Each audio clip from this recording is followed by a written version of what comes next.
So hello everyone, আসসালামু আলাইকুম। কেমন আছেন সবাই? সো আপনাদের সাথে আমি শেয়ার করব আজকে আমি কী রান্না করলাম। এখানে আমি মেয়ের জন্য 3 টুকরো চিকেন নিছি, ইভেন 3টা কাতল মাছ নিছি। তো প্রথমে আমি পেঁয়াজ কেটে নিচ্ছি সকাল সকাল।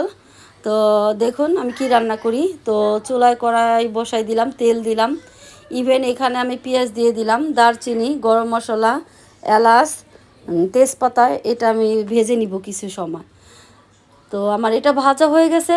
এখন আমি একটু আদা রসুন পেস্ট দিয়ে দিব। তো এখান দিয়ে আমি আদা রসুনটা পেস্ট হলে এখানে আমি হলুদের ফাঁকি, মরিচের ফাঁকি দিয়ে দিব। তো কিছু গরম মশলার ফাঁকিও অ্যাড করে দিব। এদিক দিয়ে আমি কাতলা মাছটা মেরিনেট করে নিলাম। সো গাইস দেখুন, তো আমার এদিক দিয়ে আমি এদিক দিয়ে আমার চিকেনটা দিয়ে দিলাম, মশলাটা কষানো হয়ে গেছে।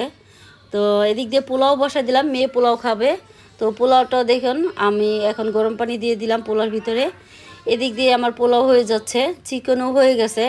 এখন আমি কাতলা মাছ রান্না করব, এই জন্য আমি একটু শাক বাটা উঠাবো। এখানে পেঁয়াজ, রসুন, তারপর আপনার গরম মশলা, শুকনো মরিচ, তারপর জিরা হালকা একটু চাল দিয়ে ভেজে নিলাম। এদিক দিয়ে আমার চিকেনটা হয়ে গেছে।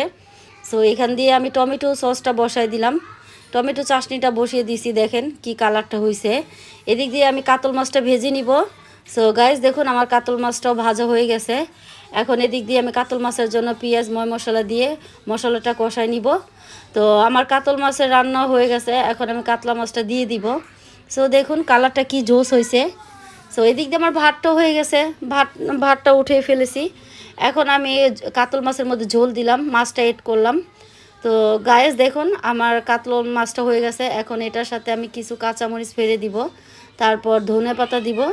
তো দেখুন আমার কাতলা মাছও রান্না হয়ে গেছে। আজকের রেসিপিটা আমার এই পর্যন্তই শেষ। আজকে আমি সারাদিনে কি রান্না করলাম সেটাই আপনাদের দেখিয়ে দিলাম। তো ভালো লাগলে শেয়ার করবেন, লাইক করবেন, কমেন্ট করবেন। তো আমার নতুন পেজ, আমার ইউটিউব চ্যানেলগুলো দেখবেন একটু।